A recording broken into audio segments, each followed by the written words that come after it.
Welcome. Find a comfortable place to rest. Let the world outside fade for a while. What you're about to hear is a story that spans centuries. A tale of a civilization so powerful that even its name had to be erased from history. This is not a story that demands your full attention. Let it wash over you. Let it carry you. Whether you listen closely or let the words become a gentle current pulling you towards sleep, you are exactly where you need to be. Take a breath. Settle in. We have time. All the time in the world. Tonight, we journey to a place that no longer exists. A kingdom without a name. A people without a grave. An idea so dangerous that 800 years of silence could not kill it. Let us begin. There is a kingdom that once stood upon this world. A kingdom whose towers scraped the sky, whose people laughed beneath sunlit banners, whose ships sailed seas we can barely imagine. And yet, if you were to search every book, every scroll, every recorded history in the world today, you would never find its name. Not because it was forgotten by accident. Not because time wore it away like rain on stone, but because it was taken deliberately, surgically, the way you might cut a word from a page and burn the scrap so thoroughly that not even ash remains. This is the ancient kingdom. Or perhaps we should say, this is what we call it now because we have nothing else to call it.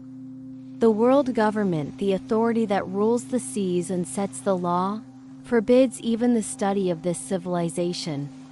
To speak its true name is a crime punishable by death. To seek its history is to be branded an enemy of the world itself. Why? What kind of power does a name hold that it must be buried for 8 centuries? What truth is so terrifying that knowing it, simply knowing it, makes you a threat to the established order? Silence, you see, is not passive. Silence is a tool.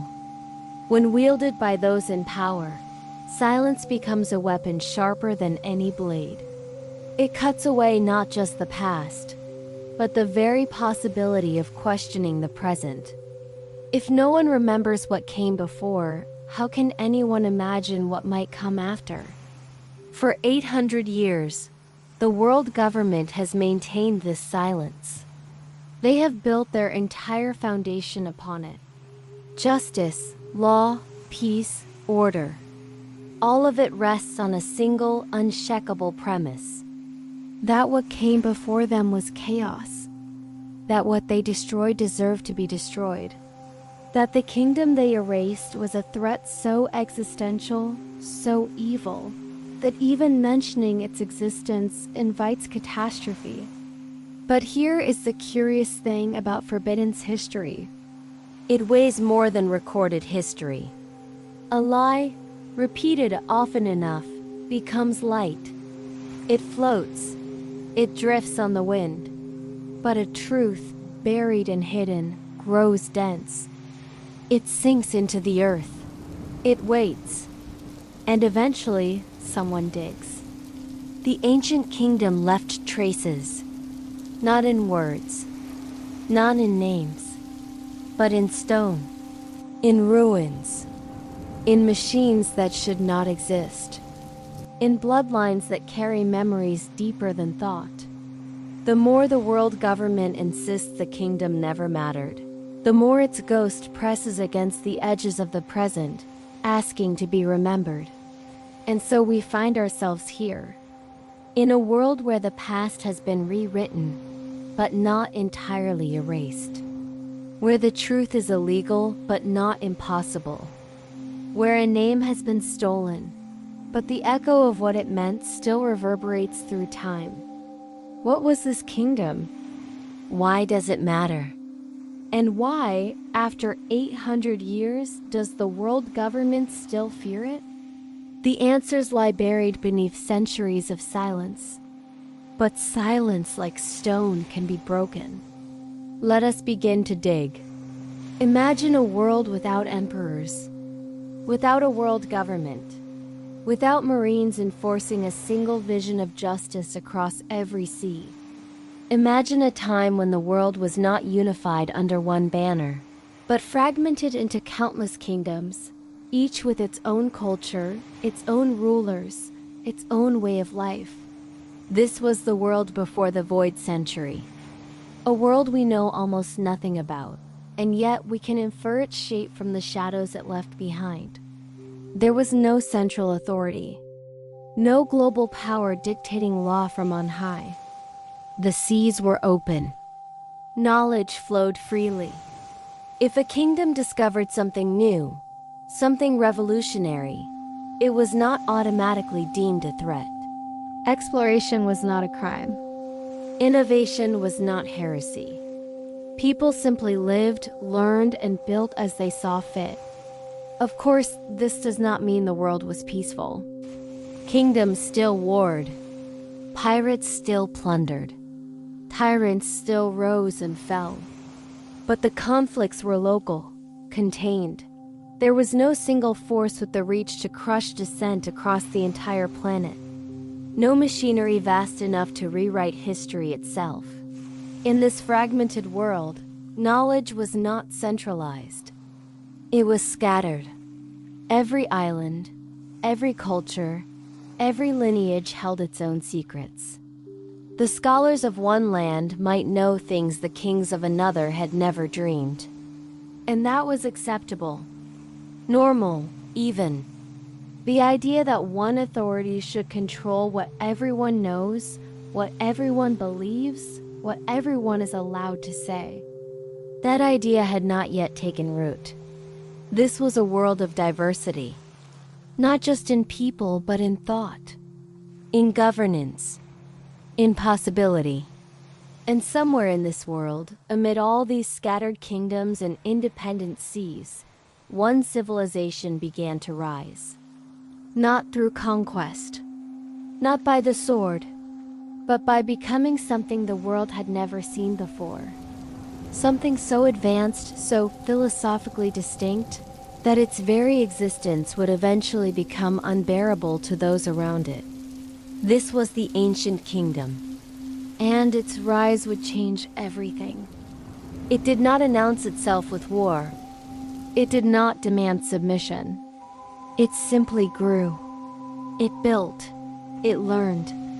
And in doing so, it became a mirror in which other kingdoms saw their own inadequacy reflected back at them. Because here is the thing about progress.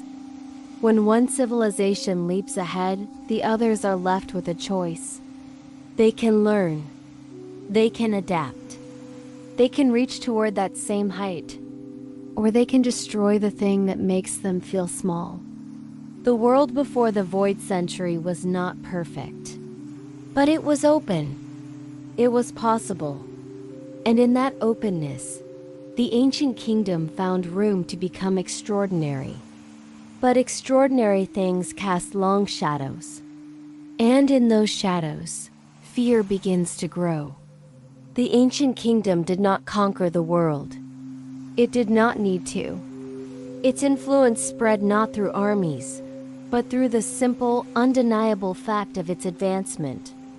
It was a superpower, yes, but not in the traditional sense. It did not demand tribute. It did not annex lands.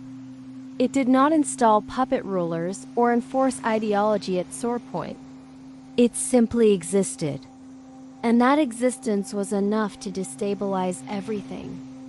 Imagine you are a king. Your kingdom is prosperous. Your people are fed. Your army is strong. You have ruled for decades unchallenged. And then, across the sea, you hear whispers of another place. A place where the very laws of nature seem to bend.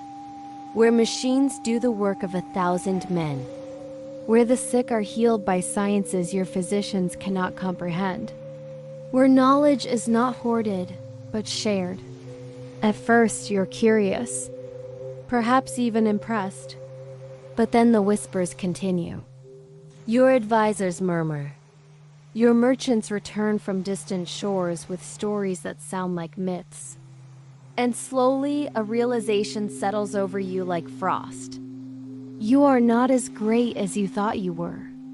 Your kingdom, for all its strength, is falling behind. Not because you are weak, but because something else is simply more advanced, more enlightened, more aligned with a future you cannot yet see. And here is where fear takes root. Because it is not the ancient kingdom's weapons that threaten you. It is not their armies. It is their ideas. The possibility they represent. The future they are building without you. If they continue to rise, what happens to your authority? What happens to your relevance? What happens when your own people start asking why your kingdom does not heal the sick the way theirs does? Why your rulers hoard knowledge while theirs spreads it freely? Why your vision of the world feels small compared to theirs? This is the true threat of the ancient kingdom. Not domination, but obsolescence. It is one thing to lose a war. That is a matter of strength, of strategy, of fortune. But to be rendered irrelevant by this simple march of progress? To watch as your power, your legacy, your very identity crumbles not because you were defeated, but because you were surpassed?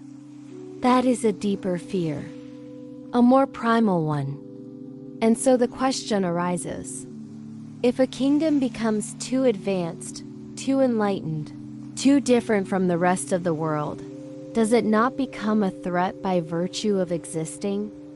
The ancient kingdom's rise was not aggressive, but it was relentless. And to those who ruled the other kingdoms, who clung to power through tradition and force and divine right, that rise was intolerable. Not because the ancient kingdoms sought to destroy them, but because, in time, their own people might choose it over them. And that is a threat no tyrant can ignore. Technology in the world of One Piece is strange, uneven. In some places, you find flintlock pistols and wooden ships. In others, cyborgs and laser beams. The world's advancement is fractured, inconsistent, as if pieces of a far more sophisticated age were scattered across a more primitive one and left to be rediscovered slowly, imperfectly. But when you look at what remains of the ancient kingdom, even in ruins, even in fragments, you see something that does not belong to any era we understand. You see a level of engineering and science that even the modern world, even Vegapunk himself, the greatest mind alive, cannot fully replicate. Consider the structures, the massive stone megaliths, the perfectly fitted blocks weighing tons, carved with impossible precision, assembled without mortar or seams. These are not crude monuments. These are feats of engineering that suggest a mastery over materials and physics that goes far beyond what should have been possible in an ancient world. And yet, they exist, silent, immovable, defiant in their refusal to erode. Then there is the technology linked to the moon. The ruins of Burka, the murals depicting ancient peoples descending from the lunar surface. The automata, the machines, the wings and gears and strange metals that powered a civilization we barely understand. This was not primitive. This was advanced in ways that the current world government, for all its resources, cannot match. We know this because of Ymit, the Iron Giant, a machine built during the time of Joy Boy, during the final days of the ancient kingdom. For 200 years, it lay dormant beneath Mariejua, the very heart of the world government's power. And then, recently, it woke. It moved. It attacked. And the world government could not control it, could not shut it down, could not even understand how it functioned. Vegapunk himself admitted it. The technology of the ancient kingdom surpasses even his own. He, who unlocked the secrets of devil fruits, who created synthetic life, who built weapons capable of annihilating islands.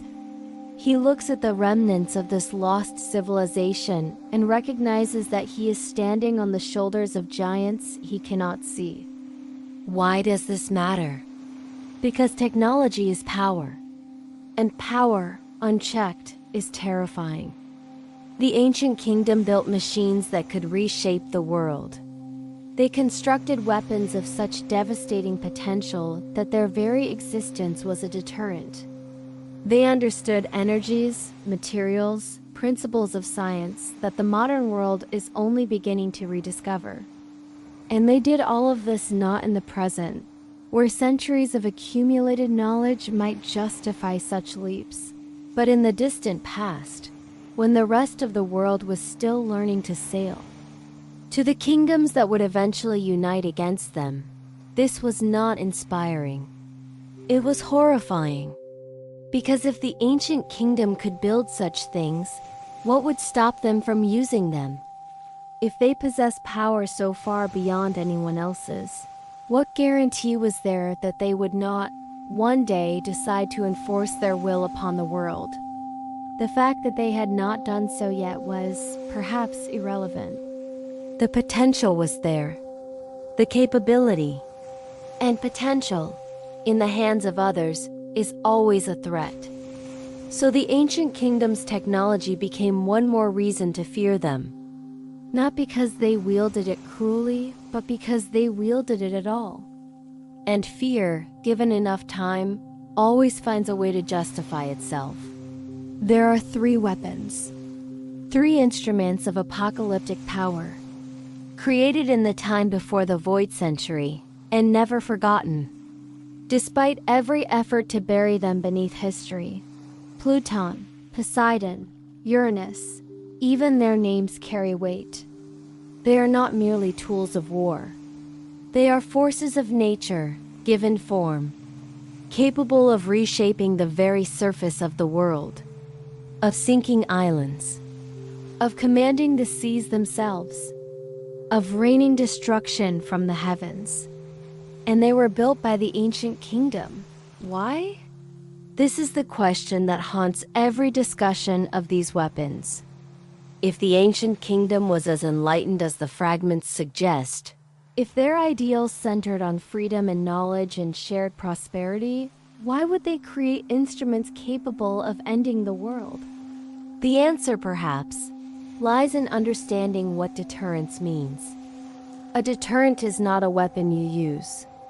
It is a weapon you possess so that others will not use theirs. It is power held in reserve, not to conquer, but to prevent conquest. The threat of retaliation, of mutually assured destruction, is sometimes the only thing that keeps the peace. The ancient kingdom did not exist in isolation. They lived in a world of kingdoms, of tyrants, of men who sought dominion through force. And as the ancient kingdom grew more advanced, more influential, the likelihood of someone trying to crush them grew as well. So they built weapons, not to invade, not to dominate, but to make the cost of attacking them unthinkable. Pluton, the battleship capable of destroying entire islands with a single shot. A weapon so devastating that its blueprints were hidden in Water 7, passed down through generations of shipwrights, guarded as a counterbalance to its original. Poseidon, the power to command the sea kings, the ancient creatures who dwell in the deepest oceans, whose size and strength dwarf any fleet. A power passed down through bloodlines, appearing once in a generation, never to be controlled, only inherited. And Uranus, the weapon we know the least about, but whose name suggests dominion over the sky itself. The heavens as a weapon, the ultimate high ground. These were not tools of tyranny. They were tools of balance. And the ancient kingdom, for all its power, chose not to use them. Even as the alliance of 20 kingdoms marched against them, Even as the world united in fear and hatred, even as the war began and the seas rose and their cities crumbled, the ancient kingdom did not unleash total devastation. They could have. Pluton alone could have sunk the enemy fleets before they ever reached shore. Poseidon could have called the sea kings to swallow armies whole. Uranus could have torn the skies apart and ended the conflict in an instant. But they did not. Perhaps because using such weapons would have made them the very thing their enemies claimed they were. Perhaps because winning through annihilation is not really winning at all. Or perhaps because the ancient kingdom understood something their enemies did not. That power without restraint is not strength. It is surrender. Surrender to fear, to cruelty, to the belief that might makes right. And so they held back. They defended. They resisted. But they did not unleash the full weight of their arsenal. And in the end, that restraint may have been what doomed them. Because their enemies had no such qualms. What does it mean to be free? This is the question at the heart of the ancient kingdom's philosophy. Not freedom as the absence of chains. Not freedom as the ability to do whatever you wish. But freedom as the right to choose your own path. To seek your own truth. To laugh, to dream, to live without the weight of someone else's vision crushing you from above. The ancient kingdom believed in knowledge. Not as a privilege, not as a tool of control, but as a birthright. Something that belonged to everyone, not just the powerful, not just the chosen few.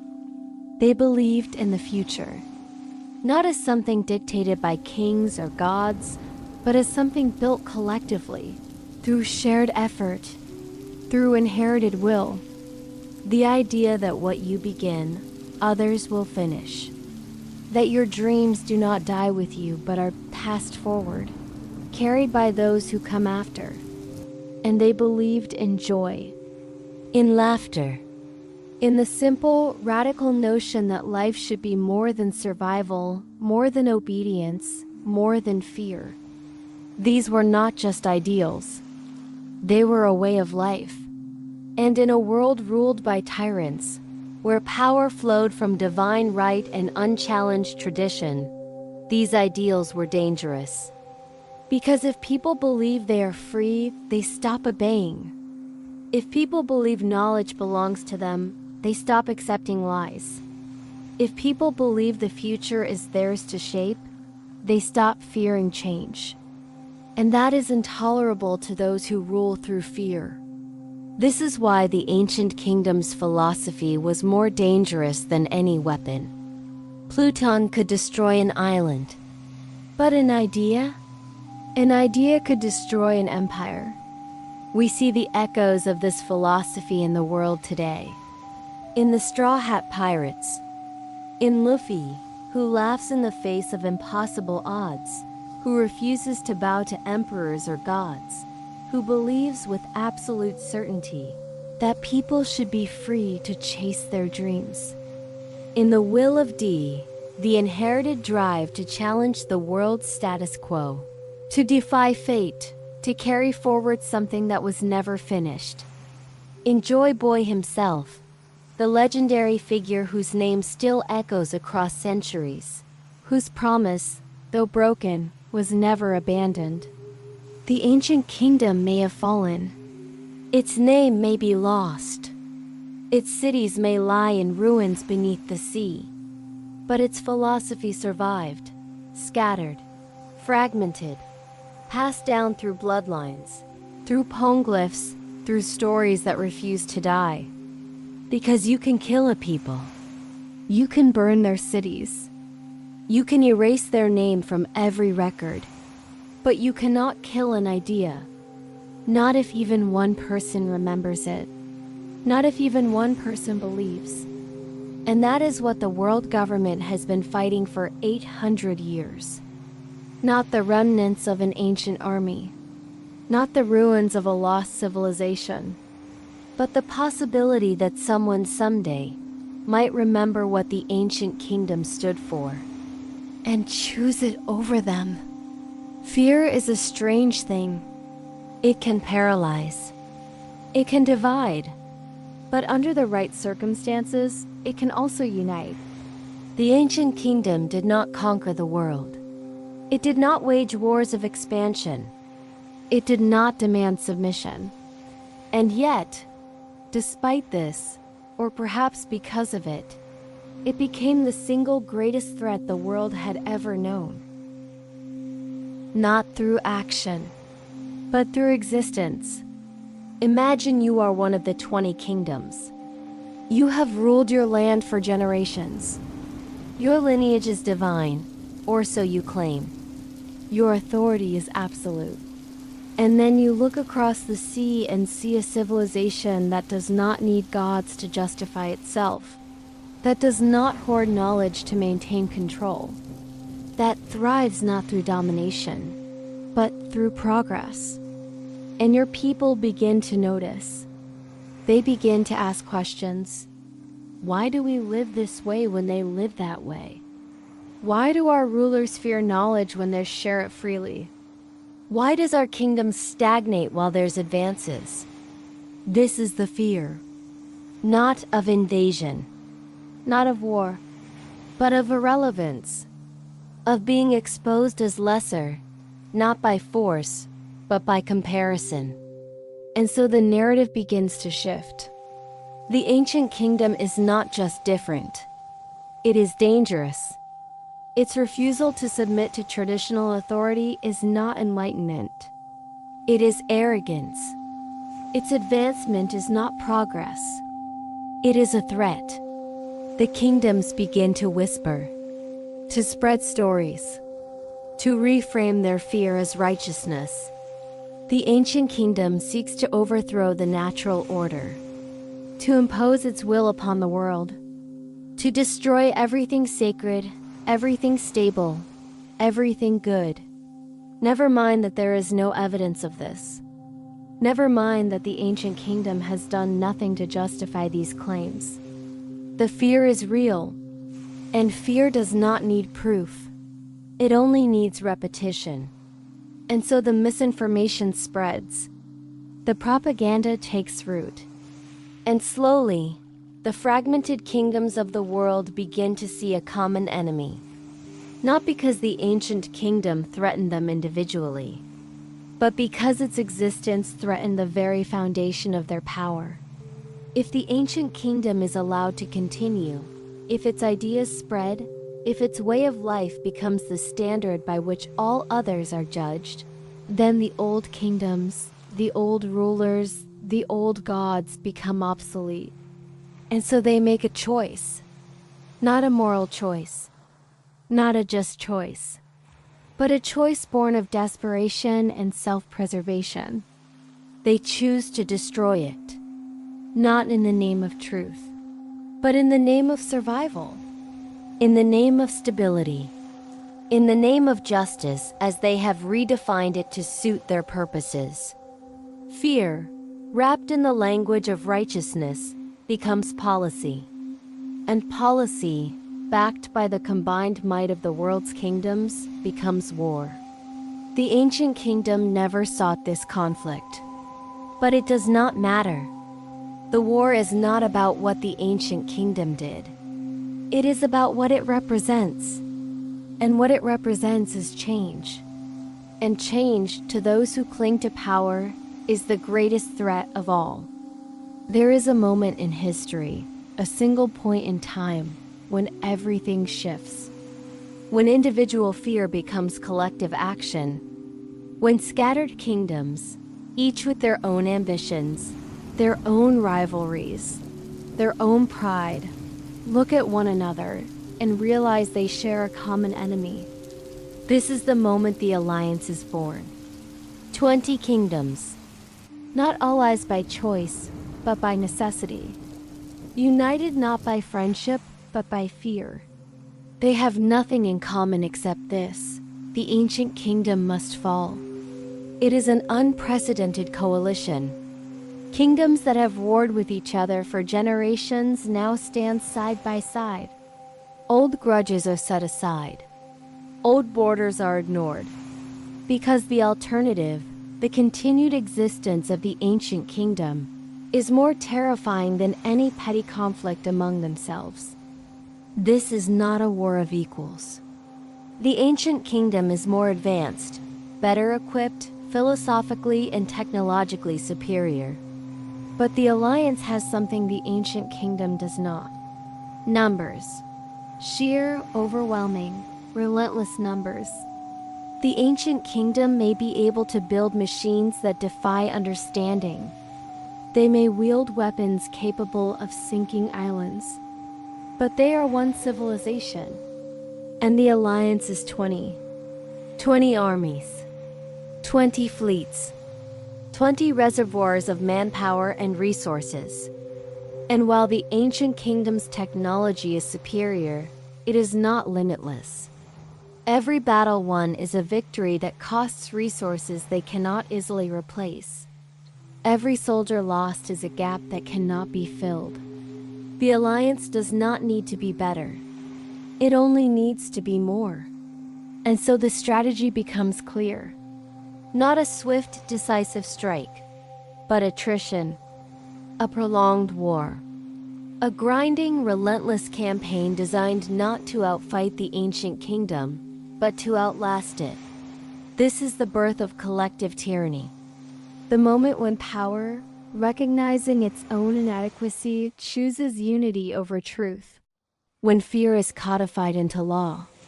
When the narrative shifts from "we are defending ourselves" to "we are saving the world." Because that is how you justify the unjustifiable. You do not call it conquest. You call it liberation. You do not call it destruction. You call it justice. The Alliance does not see itself as the villain. In their eyes, they are the heroes. They are the saviors of the old world, the protectors of stability, the defenders of order. And the ancient kingdom, with its strange ideas and its refusal to submit, is the chaos they must eradicate. This is the power of narrative. Not truth, but the story you tell yourself to justify what you are about to do. And so the 20 kingdoms march, together, united, certain in their righteousness. And the ancient kingdom, for all its strength, stands alone. The war does not begin with a single battle. It begins with a rising tide. The Alliance moves slowly, deliberately, like the ocean itself.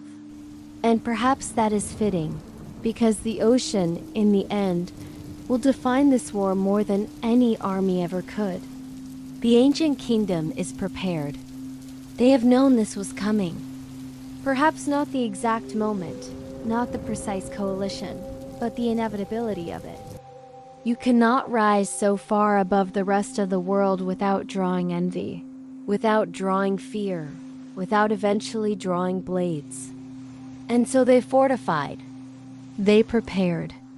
They built defenses not just of stone and steel, but of principle. Because this war is not just physical. It is ideological. The Alliance seeks to erase the ancient kingdom not because of what it has done, but because of what it believes. And the ancient kingdom, in turn, fights not for territory or dominance, but for the right to exist as it is. The first clashes are tentative, probing. The Alliance tests the kingdom's defenses, measures their strength, learns their strategies, and they learn quickly that this will not be easy. The ancient kingdom's technology is not a myth. Their weapons are real. Their resolve is absolute. But the Alliance has committed. There is no turning back now. Too many resources have been mobilized. Too much pride has been staked. And so the war escalates. And then the weapons are deployed.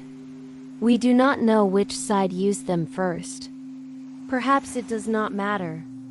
Perhaps in the chaos of war, both sides reached for the ultimate tools at their disposal, knowing that restraint had become a luxury they could no longer afford. Pluton fires. Islands vanish beneath waves. Entire fleets are swallowed by the sea in an instant, leaving nothing behind but debris and silence. Poseidon awakens. The sea kings rise from the depths, creatures of unimaginable size and power, answering a call that has not been heard in centuries. They do not distinguish between aggressor and defender. They are forces of nature, and nature does not take sides. And the seas begin to rise, not slowly, not over generations, but dramatically, catastrophically. The use of the ancient weapons does not just destroy, it reshapes. The very geography of the world begins to change. Sea levels rise 200 meters. Coastlines vanish. Lowland kingdoms are submerged. Cities that stood for centuries are claimed by the ocean overnight. The world map is redrawn, not by cartographers, but by devastation. This is the flood the poneglyphs speak of, the great deluge, the reshaping of the world. And in the chaos, both sides suffer. The ancient kingdom sees its stronghold sinking. The alliance watches as its own lands are swallowed. The war has become something beyond control, beyond strategy, beyond reason. It has become survival. The alliance retreats to higher ground. To the Red Line, the great continent that encircles the world, untouched by the rising seas. They regroup. They adapt. And they realize something crucial. The ancient kingdom, for all its power, is vulnerable in ways they are not. Its cities, its infrastructure, its people, they are concentrated. Its cities, its infrastructure, its people, they are concentrated. And concentration, in the face of global flooding, is a weakness. The alliance is scattered, distributed. They can lose islands and still endure. But the ancient kingdom, if its heartland sinks, will fall. And so the strategy shifts, not just to outlast, but to drown. To use the very weapons the ancient kingdom created against them. To turn the seas into a weapon. To let the world itself do what the alliance could not. And slowly the tide begins to turn. No empire falls in a day. The collapse is gradual, like the slow crumbling of a cliff face. First a crack, then a fracture, then, inevitably, the avalanche.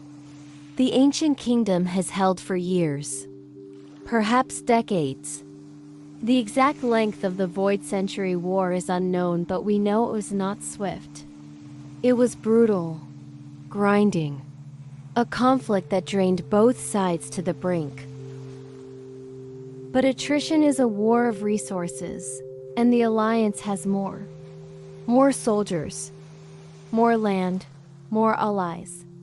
And the ancient kingdom, no matter how advanced, cannot replace what it loses as quickly as the enemy can. Every battle won is a Pyrrhic victory. Every weapon fired depletes reserves that cannot be replenished. The population dwindles. The infrastructure crumbles. The certainty that once defined the kingdom begins to erode, replaced by exhaustion, by desperation, by the creeping realization that they might not survive this. And then the betrayals begin. We do not know the details. History has been too thoroughly erased for that. But the signs are there in the fragments. In the story of Joy Boy's apology. In the sudden shift of the ancient weapon's allegiance. In the way Uranus, one of the three great deterrents, seems to have fallen into the hands of the world government. Was it captured? Or was it given? Did someone within the ancient kingdom, seeing the futility of continued resistance, choose to defect? Did they believe they were saving their people by surrendering power, or were they simply saving themselves? Betrayal is not always grand. Sometimes it is quiet, a whispered conversation, a sealed door left unlocked, a weapon that does not fire when it is needed most. And in war, a single betrayal can unravel everything. The Poseidon bloodline vanishes. The ability to command the Sea Kings is lost, not destroyed, but hidden, passed into obscurity, waiting for a future generation to awaken it. Without Poseidon, the ancient kingdom loses one of its greatest defenses. Pluton is sealed, hidden away in blueprints, in locations too dangerous to access, removed from the battlefield entirely. Whether this was a strategic choice or an act of desperation, the result is the same. The ancient kingdom can no longer use it. And Uranus, the third weapon, the power of the heavens, it is gone, turned, perhaps now in the hands of those who sought to destroy the kingdom in the first place. Without the weapons, the ancient kingdom's deterrence collapses. They are still advanced, still powerful, but they are no longer untouchable. And the Alliance, sensing weakness, presses harder. Joy Boy falls. We do not know how. We do not know when. But we know it happens. The champion of the ancient kingdom, the figure whose name still echoes across centuries, is defeated. Not killed, perhaps, but broken. Unable to fulfill the promise he made. Unable to see his people to safety. His apology is carved in stone. Left on Fishman Island, a message to the future. A confession of failure. A promise that someone someday will finish what he could not. But in the present, his fall is the final blow. Leadership is shattered. Morale crumbles. And the ancient kingdom, once a beacon of progress, becomes a scattered, desperate resistance clinging to survival. The collapse is no longer a possibility. It is inevitable. And the Alliance knows it. There is a difference between defeat and annihilation. Defeat is when you lose a war. Your armies are routed. Your territory is claimed. Your leaders surrender. But you remain. Diminished, perhaps, but intact. A people, a memory, a name that future generations will learn in history books. Annihilation is when you are erased. When every city is razed. When every monument is toppled. When even the stones that bore your words are shattered and buried so deep that the earth itself forgets you were ever there. The Alliance does not settle for defeat. They cannot, because the danger of the ancient kingdom was never just its military. It was its ideas, its philosophy, the possibility it represented. And ideas, if even a fragment remains, can be rebuilt. So they choose annihilation, not out of cruelty, though there is cruelty in it, but out of necessity as they see it.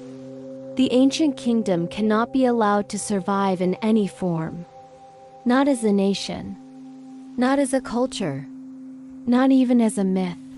It must be erased so completely that future generations will not even know to ask if it ever existed.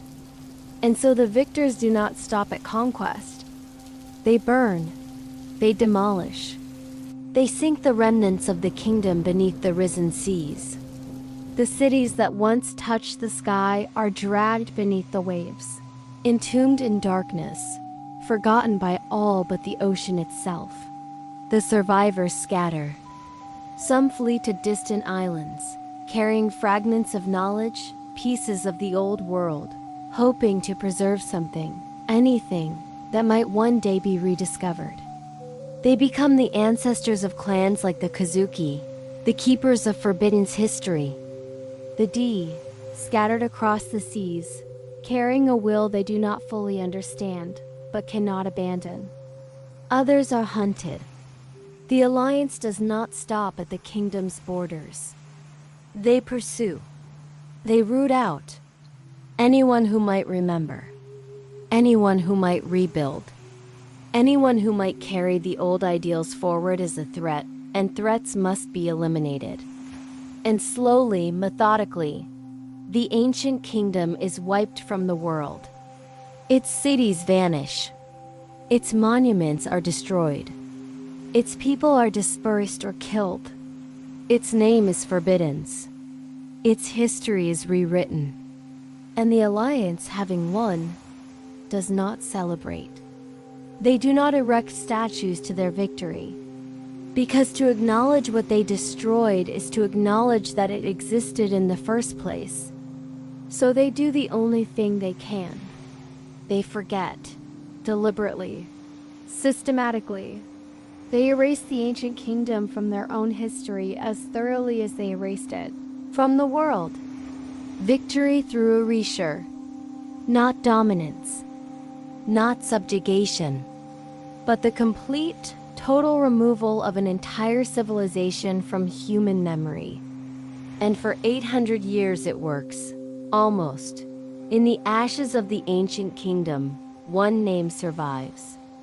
Not in records, not in monuments, but in whispers, in legends, in a promise carved into indestructible stone, left beneath the sea where only those brave or foolish enough to seek it will ever find it. Joy Boy, we do not know who he was. A king, perhaps. A warrior. A philosopher. A symbol. Maybe all of these, or none. What we know is that he mattered. That he stood at the center of the ancient kingdom's final days. That he carried the hopes of his people.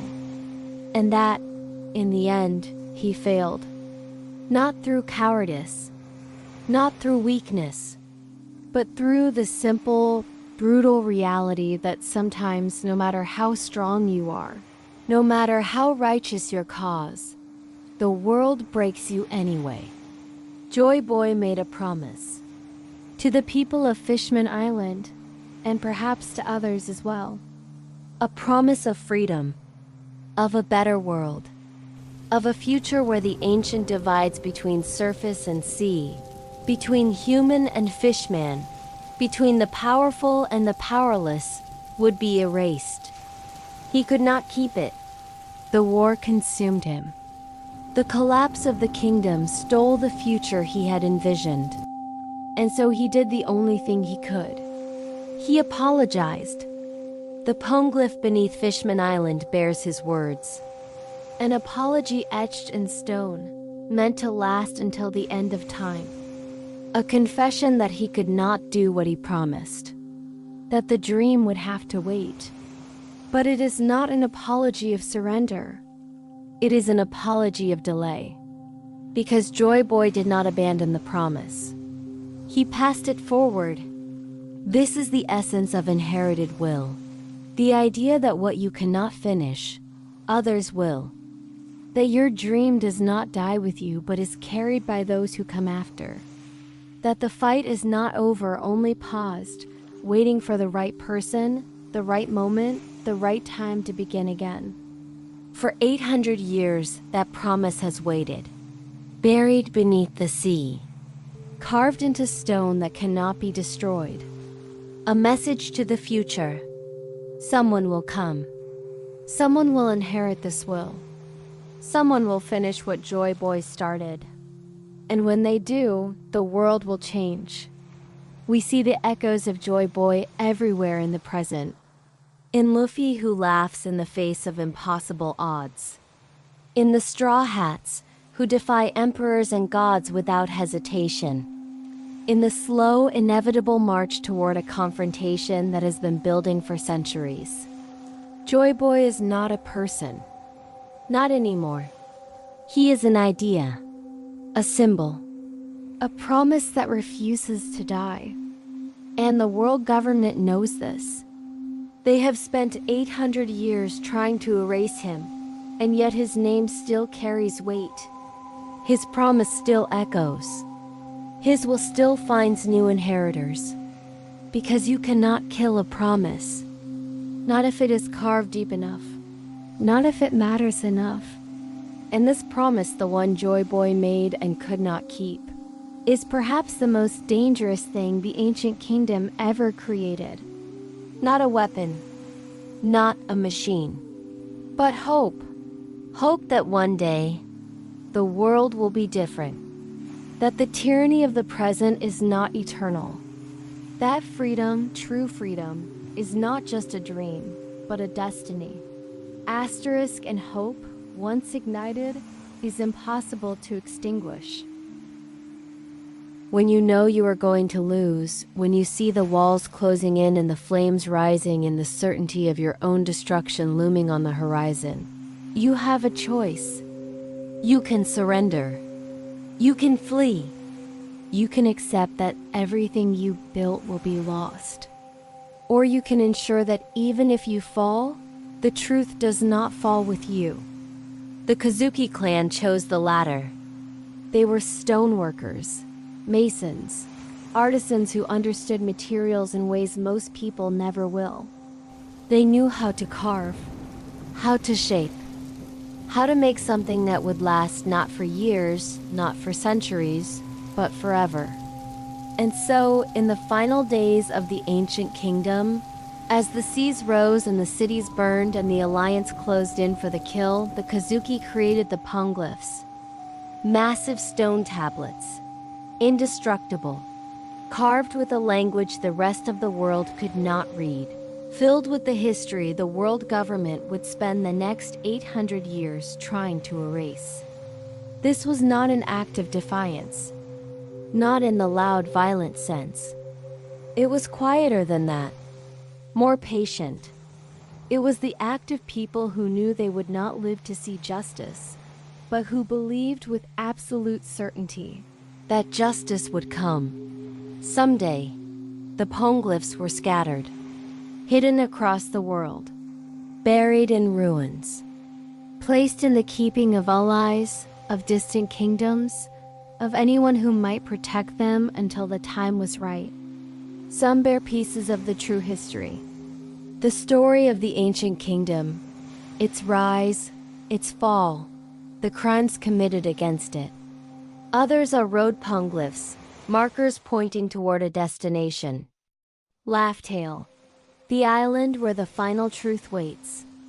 And one, the Rio poneglyph, holds the complete story. All the fragments united. The full, unvarnished history of the Void Century. But here is the brilliance of it. The poneglyphs are not meant to be easy. They are not meant to be found by accident or by casual curiosity. They are meant to be earned. You have to travel the world to find them. You have to brave the Grand Line, survive its perils, face its emperors and its storms and its monsters. You have to prove that you are willing to risk everything for the truth. Because the truth is not a gift. It is a burden. And only those strong enough to carry it should be allowed to bear it. The world government knows the poneglyphs exist.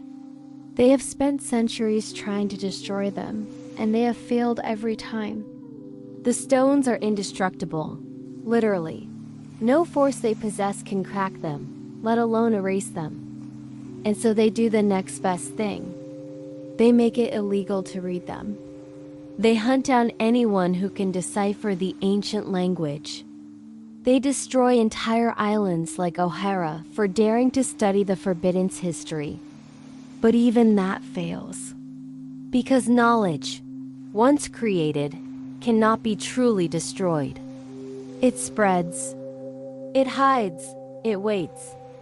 Nico Robin survived. The last person alive who can read the poneglyphs. The last link to the truth the world government tried so hard to bury. And she is sailing with the Straw Hat Pirates, gathering the pieces one by one. The poneglyphs are not just records. They are resistance, silent, patient, indestructible. They are the ancient kingdom's final act of defiance. A middle finger to erasure. A promise that no matter how thoroughly you rewrite history, no matter how completely you destroy the present, the truth will survive. In stone, in silence, waiting. And one day, someone will find it. Victory is not the end. It is the beginning of a new problem. The Alliance has won. The ancient kingdom is destroyed. The seas have risen. The cities have sunk. The survivors have scattered. The threat, as they saw it, has been eliminated. But now they must decide what comes next. 20 kingdoms, united by fear, now stand victorious. But united against what? The enemy is gone. The common cause has been achieved. And without that binding force, the alliance should fracture. Old rivalries should resurface. The world should return to its fragmented state, each kingdom ruling its own territory, its own people, its own destiny. But it does not, because the leaders of the 20 kingdoms realize something crucial. If they separate now, if they return to the old world of scattered powers and independent rule, someone might rise again. Another ancient kingdom, another threat, another force that makes them feel small. They cannot allow that, not after what they just went through. And so they formalize the alliance. They make it permanent. They create a structure, a hierarchy, a system of governance that spans the entire world. They call it the world government. And they call their rule justice. Not because it is just, but because calling it justice makes it easier to enforce, easier to accept, easier to justify. The 20 kingdoms become the 20 founding families. The leaders who stood against the ancient kingdom are elevated to the status of gods, celestial dragons, untouchable, above the law, above morality, above humanity itself. They create the empty throne, a symbol, a promise that no single king will rule the world. That power will be shared equally among the 20. It is a lie, of course. There is always someone who holds more power than the others. Always someone who sits in the shadows, pulling the strings. But the lie is useful.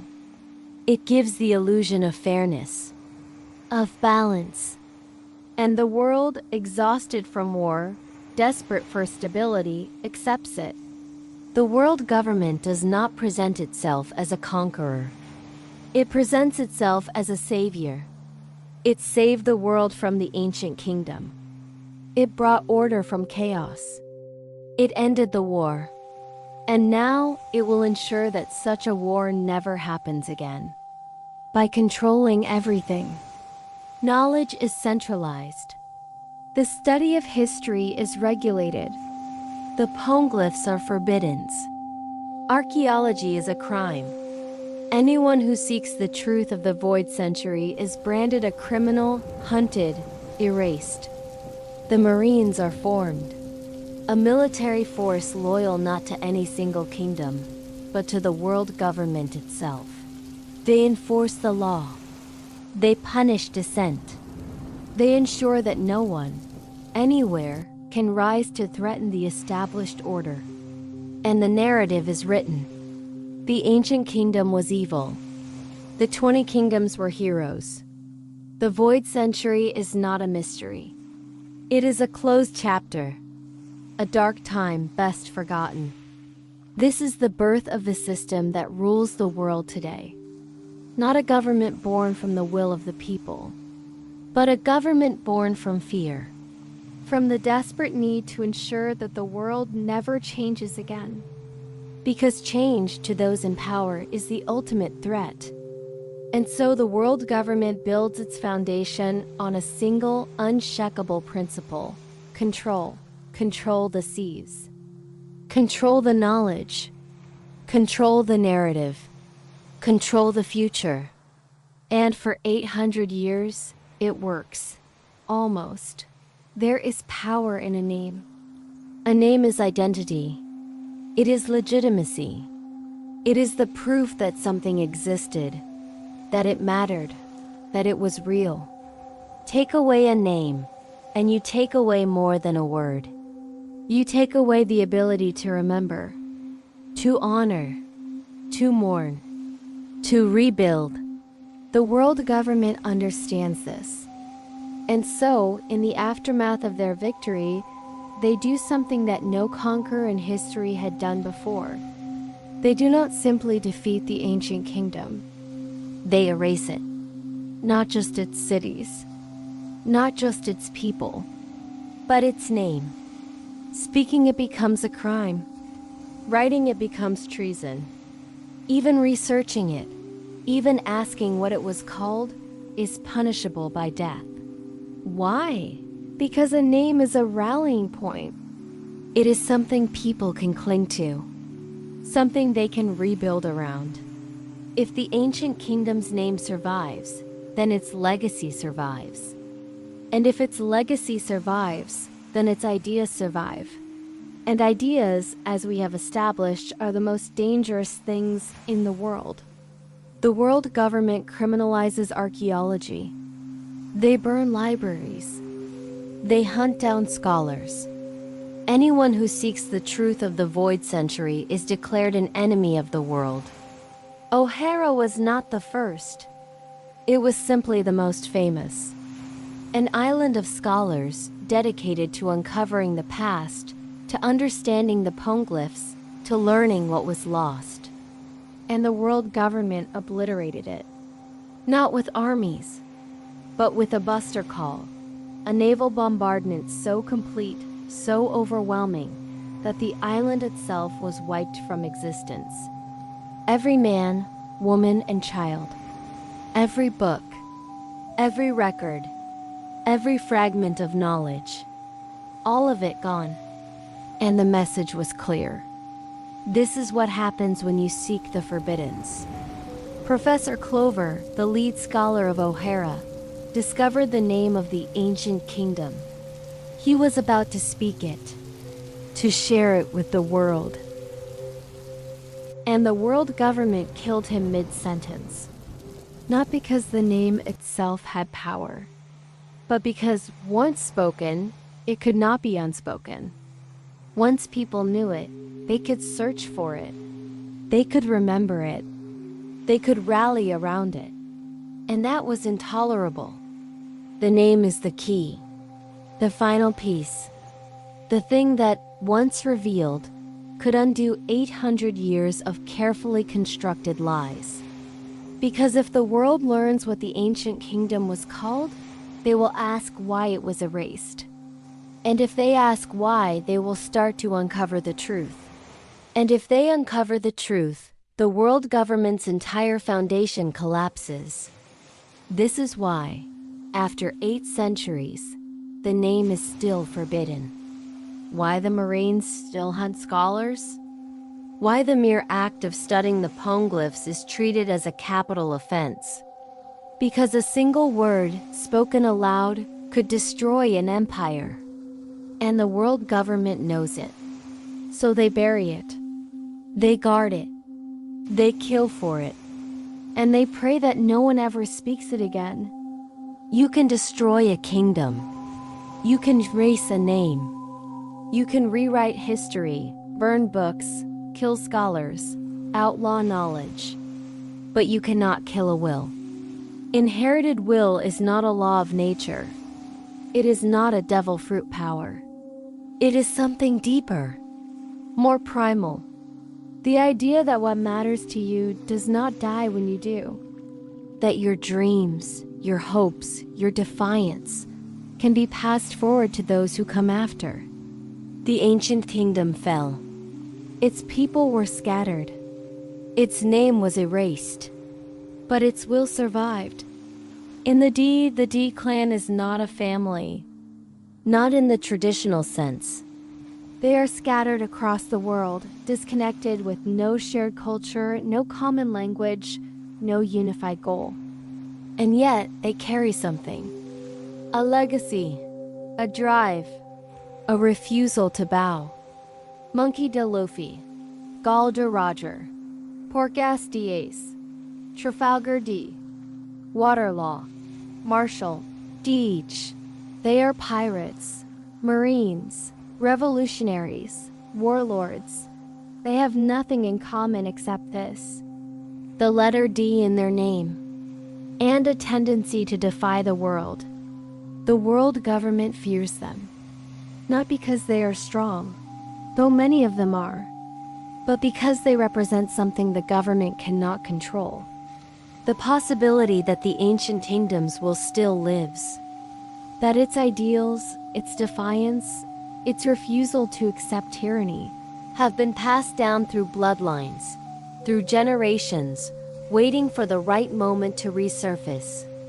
The D are called the natural enemies of the gods, not because they seek to destroy the celestial dragons, though some do, but because their very existence is a challenge to the idea that the current order is eternal, that the world government's rule is absolute, that the past is truly dead. As long as the D exist, the ancient kingdoms will exist. And the world government knows this.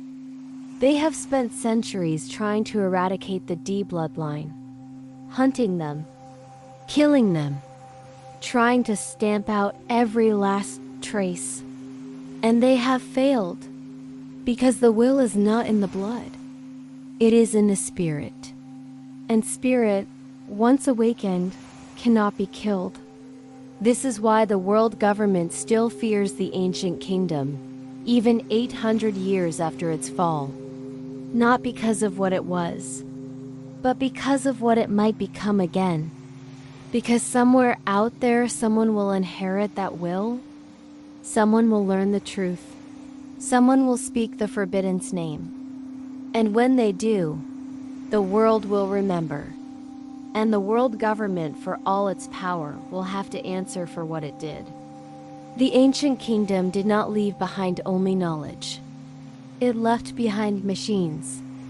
Massive, incomprehensible, impossibly advanced machines that should not exist in a world where most people still fight with swords and cannons.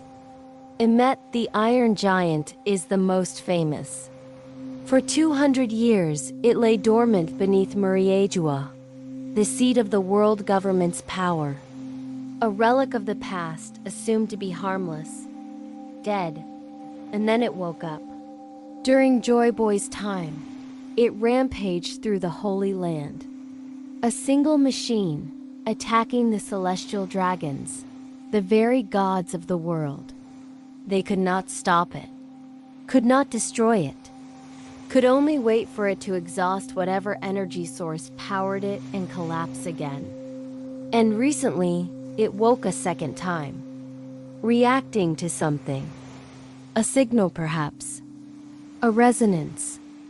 The return of something it was programmed to recognize. The world government has studied Emet.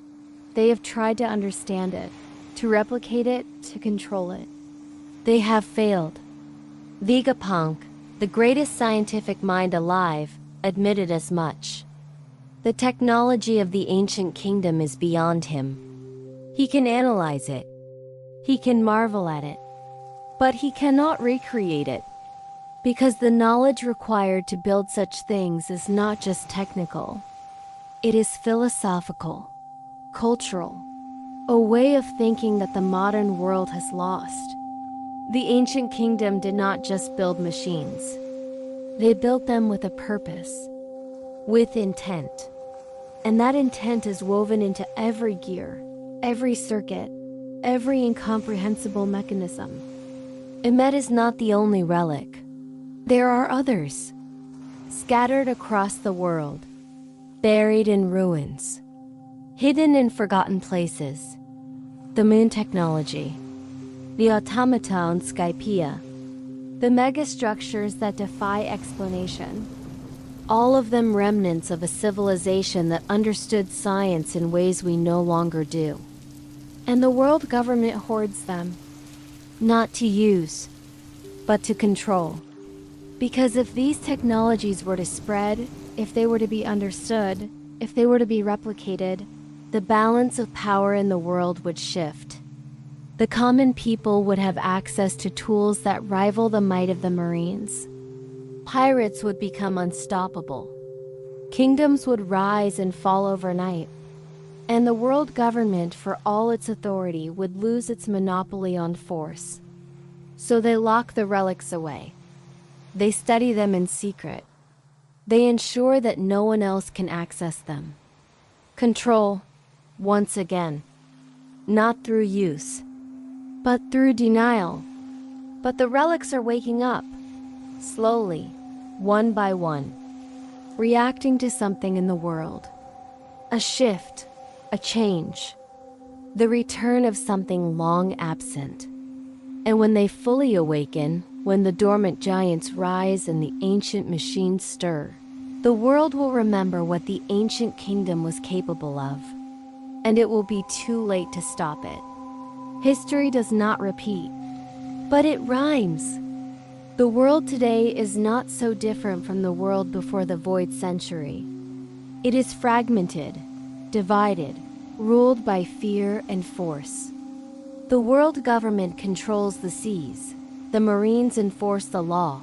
The celestial dragons sit atop the hierarchy, untouchable and unchallenged. But beneath the surface, something is stirring. Pirates. Not the mindless raiders and thugs the Marines portray them as, but people who refuse to bow, who sail the seas not for treasure, but for freedom, who challenge emperors and gods without hesitation. The Straw Hat Pirates are not conquerors. They do not seek to rule. They seek only to be free, to live on their own terms, to laugh in the face of impossible odds. And in doing so, they embody the philosophy of the ancient kingdom. Luffy is not Joy Boy, but he carries the same will, the same refusal to accept tyranny, the same belief that people should be free to chase their dreams. He does not know the history. He does not care about the poneglyphs or the Void Century or the name of the ancient kingdom, but he lives its ideals anyway. This is the power of inherited will. It does not require knowledge, only spirit. And across the world, that spirit is spreading. The revolutionaries, led by Monkey D. Dragon, seek to overthrow the world government. Not to replace it with another tyranny, but to dismantle the system entirely. The worst generation, pirates who rose in defiance of the established order, each one a challenge to the status quo. Even the common people are beginning to question, to wonder, to ask why the world is the way it is. The parallels are undeniable. A world on the brink, a system strained to its breaking point, and a group of people scattered and uncoordinated who refuse to accept that this is how things must be. When a kingdom falls, when a civilization is erased, we often think of it as an ending, complete, final. But history is rarely so clean. There are always survivors, people who fled before the final blow, who hid in the chaos, who carried fragments of the old world into the new one, hoping that someday, somehow, those fragments might be reunited. The ancient kingdom's survivors scattered across the world like seeds on the wind. And like seeds, they took root in unexpected places. The Kazuki clan found refuge in Wano, an isolated nation, protected by natural barriers, difficult to reach, even more difficult to conquer. They became the shoguns, the rulers, the protectors of a land that time seemed to forget. But they did not forget themselves. They preserved their knowledge, the art of carving the indestructible stone, the language of the poneglyphs, the history that the world had lost. For 800 years, they waited, passing the knowledge down from parent to child, from master to apprentice, knowing that one day the world would need what they had preserved, and they were hunted for it. The world government never forgot. Wano's isolation was a shield, yes, but also a prison. The Kazuki could not spread their knowledge without revealing themselves, could not share what they knew without becoming targets. So they stayed, they waited, and they watched for the signs, for the opening of Wano's borders, for the return of Joy Boy, for the moment when their 800-year vigil would finally matter. Then there are the Minks, the people of Zoo, living on the back of a 1,000-year-old elephant, constantly moving, never staying in one place. They too carry fragments of the old world, the knowledge of the road poneglyphs, the duty to protect them, the connection to the ancient kingdom that they guard fiercely, even when they do not fully understand why. The Minks speak of their duty as sacred, inherited, something that goes beyond reason or explanation. They simply know that they must protect what was entrusted to them, even if it costs them everything, and it has cost them. The destruction brought upon Zoo by those seeking the poneglyphs, the suffering, the loss, but still they endure. Still they guard, because some duties are too important to abandon, even when the reason for them has been erased from history. The fishmen carry their own connection to the past. The promise Joy Boy made, the apology left in their keeping. For 800 years, they have waited in the depths, knowing that one day, someone would come to fulfill what was left undone. They do not know what the promise was. The poneglyph does not say. But they know it mattered, that it was important enough to preserve an indestructible stone. Important enough that Joy Boy, in his final days, took the time to ensure they would know he had not forgotten them. And so they wait, in the darkness beneath the sea, holding on to hope that feels increasingly fragile with each passing century.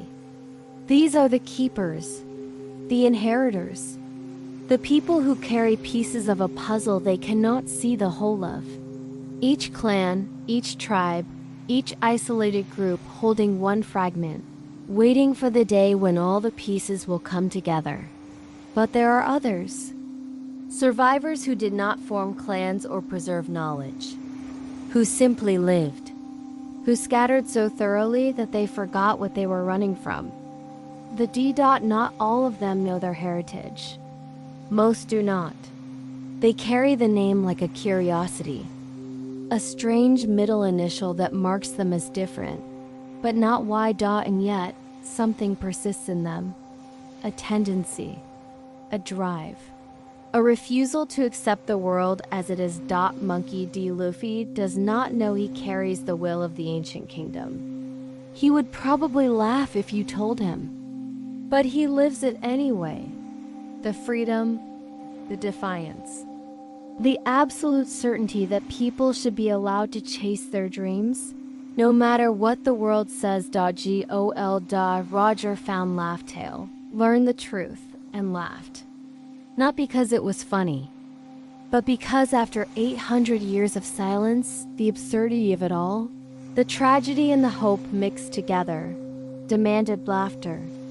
He could have revealed the truth then, could have told the world what he learned, but he chose not to.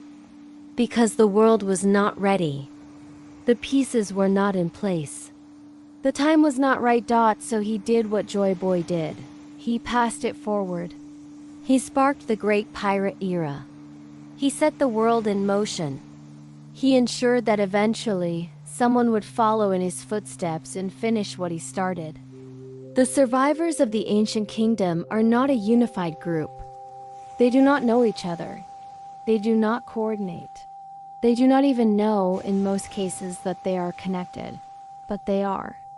By blood, by duty, Bible dot and slowly, across 8 centuries, they are converging. The Kazuki and the Minx, the Fishmen and the D, the Keepers and the Inheritors. All of them moving, unconsciously, toward the same destination. Toward the moment when the fragments become whole again. And when that happens, the ancient kingdom will not return. Not as it was, but its legacy will, its truth, its ideals, and the world will have to choose to accept what was done. Or to make it right. What is the One Piece? For decades, this question has driven pirates to the seas. It has sparked wars, forged alliances, ended lives. The treasure left behind by Gul de Roger, the greatest prize in the world. The thing that, once claimed, will make you the pirate king. But what is it? Gold, jewels, ancient weapons? The secrets of the Void Century? Or something else entirely? Something that cannot be held, cannot be spent, cannot be locked away in a vault. Roger laughed when he found it. His entire crew did. They reached Laugh Tale. They discovered the truth. And their reaction was not greed, not triumph, not the satisfaction of claiming a prize. It was laughter. Why? Because the One Piece is not what people think it is. It is not a treasure in the traditional sense. It is not wealth. It is not power. It is a truth, a revelation, a punchline to a joke that has been building for 800 years. Consider the name. One Piece. Not treasure. Not riches. One piece. A piece of what? Perhaps a piece of the world. A missing fragment. Something that, once restored, will make the world whole again. The ancient kingdom was erased. The world was reshaped. The seas were divided. The Grand Line became a barrier. The Red Line split the world in two. What if the One Piece is the knowledge of how to undo that? How to bring the world back together? To lower the seas? To shatter the Red Line? To create a world where all the oceans are one? Where all people, regardless of where they come from, can sail freely? The all blue, the dream of every cook. A sea where all the world's fish gather. Where east and west and north and south are no longer divided. It sounds like a myth, a fairy tale. But what if it is not? What if it is a memory? A description of the world as it was before the Void Century, before the flood, before the barriers were raised. And what if the One Piece is the key to restoring it? This would explain Roger's laughter. Because the greatest treasure in the world is not something you can claim. It is something you can give, not to yourself, but to everyone. Freedom, unity, a world without barriers. But here is the tragedy. Roger was too early. He found the truth. He understood what needed to be done. But the pieces were not in place. The ancient weapons were not gathered. Poseidon had not been born. The time was not right. So he could not claim the One Piece. Not in the way it was meant to be claimed. He could only laugh at the timing. At the cruelty of being so close and yet unable to finish. And so he set the stage. He sparked the great pirate era. He ensured that others would follow. That eventually someone would arrive at Laugh Tale at the right time. With the right allies, with the right tools. Someone who could actually claim the One Piece. Not for themselves, but for the world. Luffy does not care about treasure. He has said this repeatedly. He does not want to know what the One Piece is before he finds it. He does not want spoilers. He wants the adventure, the journey, the experience of reaching the end with his own hands. But when he gets there, when he learns the truth, he will not keep it. That is not who he is. He will do what Roger could not. He will finish what Joy Boy started. You will free the world, not through conquest, not through law, but by removing the barriers, by making it possible for people to sail wherever they wish, to live however they choose, to exist without the weight of the world government's control pressing down on them. This is the one piece, not a thing, but a possibility, a future, a world remade, and it is fitting, in a way, that the greatest treasure is not something you take, but something you give away, because that is what the ancient kingdom believed. That knowledge, that freedom, that joy, these are not things to be hoarded. They are things to be shared. And the one piece, when finally claimed, will be the ultimate act of sharing. The world, given back to the people, all of it, at once, one piece. There is someone the world does not know exists, a figure who sits on a throne that is supposed to be empty, who rules from the shadows while the celestial dragons play at being gods, who has lived for 800 years or perhaps longer, watching, waiting, controlling. I am you. We know almost nothing about them. Their face is hidden. Their voice is rarely heard. Their motives are a mystery wrapped in layers of secrecy so thick that even the highest-ranking members of the world government do not know the full truth. But we know they are there. And we know they are afraid. Afraid of afraid of the ancient weapons. Afraid of the truth of the void century. Afraid, most of all, of Joy Boy's return. Why? What is Emu's connection to the past? Are they a survivor of the void century? A participant in the war? A betrayer who turned against the ancient kingdom and has spent 8 centuries ensuring their crimes remain hidden? Or something else entirely? Some believe Imu was a member of the ancient kingdom. Someone who disagreed with its ideals. Who saw the alliance forming and made a choice. Not out of fear, but out of ambition. If the alliance was going to win, why not be on the winning side? Why not ensure that when the New World Order was established, you were at the top? So they betrayed the kingdom, provided information, opened gates that should have stayed closed, turned weapons that should have defended into tools of conquest. And when the war was over, when the ancient kingdom was destroyed and the world government was formed, they took their place, not as a king, not as a god, but as the secret ruler, the one who truly held power while letting others believe they did. This would explain the fear. Because if Imu is a betrayer, then Joy Boy is not just a symbol. He is a memory, a reminder of what Imu destroyed, of the people they killed, of the ideals they abandoned.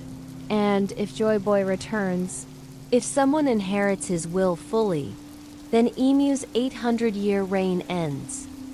Not because of power, but because of truth. Because the greatest weapon against a tyrant is not a sword. It is memory. The memory of what they did. Of who they were before they rewrote themselves into a hero. Others believe Imu is something stranger. Not human. Not in the traditional sense. Perhaps one of the ancient weapons, given consciousness. Perhaps a creation of the ancient kingdom that turned against its makers. Perhaps something from the moon, from the void, from a place in time we do not yet understand. This would explain the longevity, the immortality, the ability to survive 8 centuries without aging, without dying, without ever being discovered. And it would explain the fear of Joy Boy, because if Imu is a weapon, then Joy Boy might be the key, the one who can turn them off. Who can undo whatever was done to create them? Vegapunk hinted at this, at the possibility of eternal life, of technologies that defy nature. The ancient kingdom had such knowledge, and if they created something or someone designed to last forever, What would stop that creation from outlasting its purpose? What would stop it from deciding that it, not the kingdom, should rule? But perhaps the truth is simpler. Perhaps MU is simply the last survivor. The one who outlived everyone else through luck, through cunning, through the willingness to do whatever it took to survive. And now, 800 years later, they sit alone on a throne that was never meant to exist, ruling a world built on lies they can no longer escape. Because how do you step down from a lie that size? How do you admit that everything, the entire foundation of the world order, is built on crimes you committed? You cannot. So you keep the lie going. You hunt the D, you erase history. You kill anyone who gets too close to the truth, not because you are evil, but because you are trapped? Trapped by your own choices, by 8 centuries of momentum, by a system so vast that dismantling it would mean dismantling yourself. MU is not a villain, not in the traditional sense. They are a tragedy, a person or a thing who made a choice long ago and has spent 800 years living with the consequences. And now the past is catching up. The pieces are moving. The inheritors are gathering. And MU, for all their power, cannot stop it. Because you cannot kill the past. You can only delay it. And the delay is ending. Close your eyes for a moment. Imagine a world without the red line, without the calm belts, without the barriers that divide the seas into fragments. Imagine a world where you could sail from east to west without crossing a mountain range that spans the globe, where the Grand Line is not a prison but simply another sea, where fishmen and humans live side by side, not separated by depth and prejudice, but united on a single continuous ocean. This was the world before the void century, or so the fragments suggest. A world where the seas were one, where travel was not a death sentence, where knowledge flowed freely because there were no walls to contain it. The ancient kingdom did not create this world. They simply lived in it, but they thrived in it, because openness breeds innovation, connection breeds progress, and freedom breeds dreams. The flood changed everything. When the seas rose 200 meters, coastlines vanished. Islands were swallowed. Entire nations drowned overnight. The survivors fled to higher ground, to mountains, to the red line. And the world fragmented. Physically, culturally, ideologically. The Grand Line became a barrier. The calm belts, regions of ocean where the wind does not blow and sea kings lurk, turned into impassable zones. The world was no longer connected. It was divided into pieces. East blue, west blue, north blue, south blue, each isolated. Each developing its own cultures, its own histories, its own truths. And the world government enforced this division. Not through law, though law helped, but through control. By making travel dangerous. By monopolizing the routes between seas. By ensuring that no one, except those they approved, could move freely. Division is control. If people cannot communicate, they cannot organize. If they cannot share knowledge, they cannot build on each other's discoveries. If they cannot unite, they cannot resist. The world before the void century was open. And openness is dangerous to those who rule through secrets. So the world government did not just accept the fragmented world. They reinforced it. They made it permanent. They built systems to ensure that the seas would never be one again. Muriejua, the Holy Land, sits atop the Red Line. The only route through is controlled by the world government. You cannot cross without their permission. without paying their toll, without bowing to their authority. The Grand Line is a proving ground. Only the strong or the lucky survive it. And survival requires either skill, which is rare, or allegiance to powerful factions, which means submission. The world is a maze, and the world government holds the map. But what if the maze could be destroyed? What if the red line could be shattered? What if the calm belts could be crossed freely? What if the seas, raised by ancient weapons, could be lowered again? What if the world could be made whole? This is the dream that haunts the world government. Not because it is impossible, but because it is possible. The ancient weapons exist. The knowledge exists. The will exists. And if the seas become one, if the barriers fall, if people can move freely and share knowledge and unite without fear, then the world government loses its greatest tool. Control. The world that was lost is not just a historical curiosity. It is a blueprint, a vision of what could be again. And that vision is the greatest threat the world government faces. Not armies, not pirates, but possibility. The possibility that the world does not have to be this way, that the divisions are not natural, that the barriers can fall. And when they do, when the seas are one again, the ancient kingdom will not return. But its dream will. 800 years is a long time. Long enough that memory becomes myth. Long enough that truth becomes legend. Long enough that the people living in the present can barely imagine what came before. But time does not erase weight. It accumulates it. Every year the world government maintains the lie. The lie grows heavier. Every generation that passes without the truth being revealed adds another layer of complicity, another stratum of guilt. The original perpetrators are long dead. The 20 kings who formed the alliance, who destroyed the ancient kingdom, who erased its name, they are gone. Dust and bones, if even that. But their descendants remain. The celestial dragons, the world nobles, the people who call themselves gods. They did not commit the crime, but they benefit from it. They live in luxury built on the suffering of the ancient kingdom's people.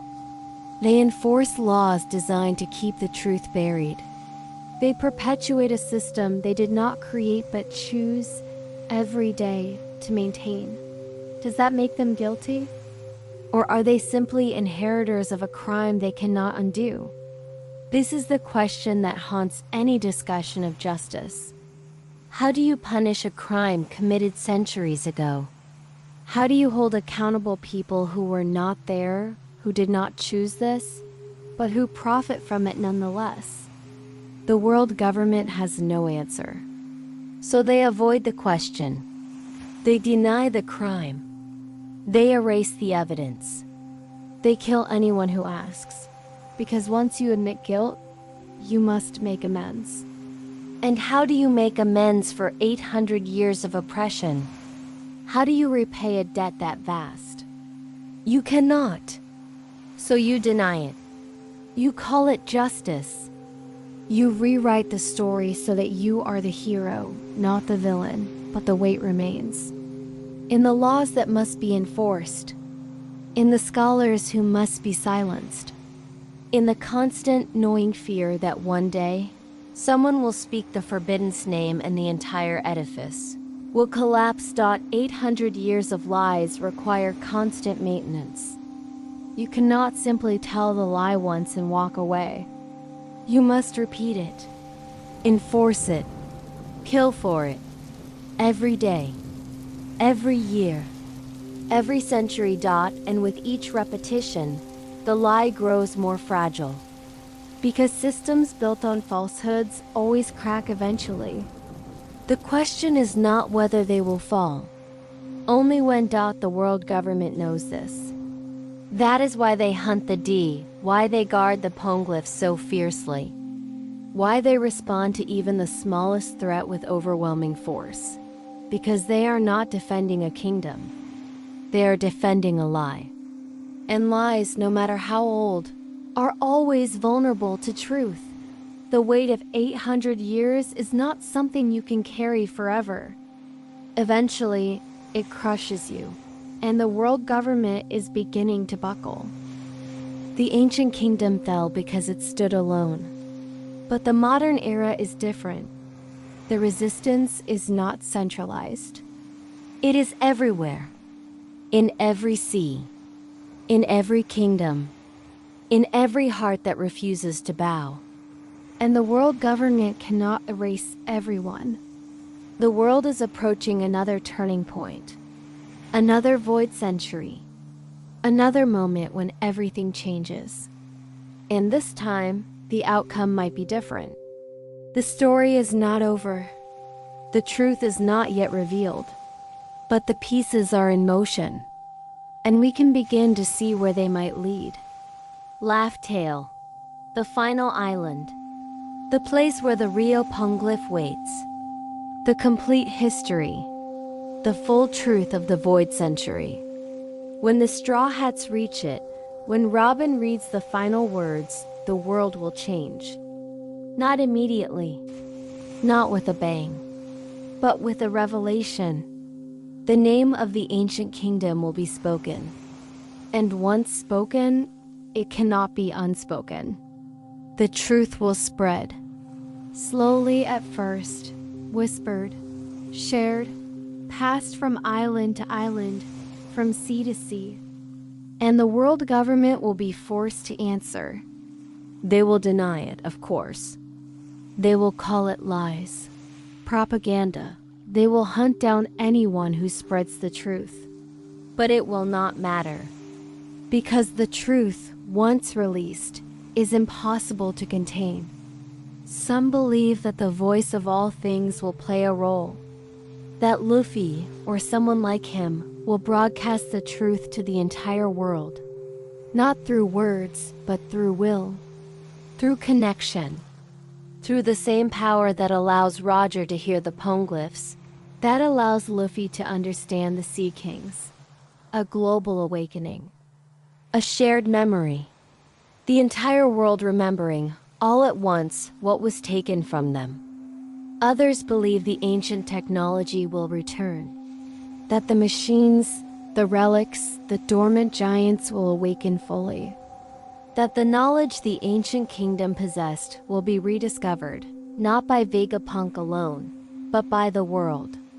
And perhaps most intriguingly, there is Imyu, the figure who sits on the empty throne, the one who is not supposed to exist, the shadow ruler of the world government. Some theories suggest that Imyu is a survivor of the Void Century, perhaps even a betrayer. Someone who turned against the ancient kingdom, who helped the Alliance win, who has ruled from the shadows ever since, ensuring that the past stays buried. If true, then the final confrontation is not just ideological. It is personal.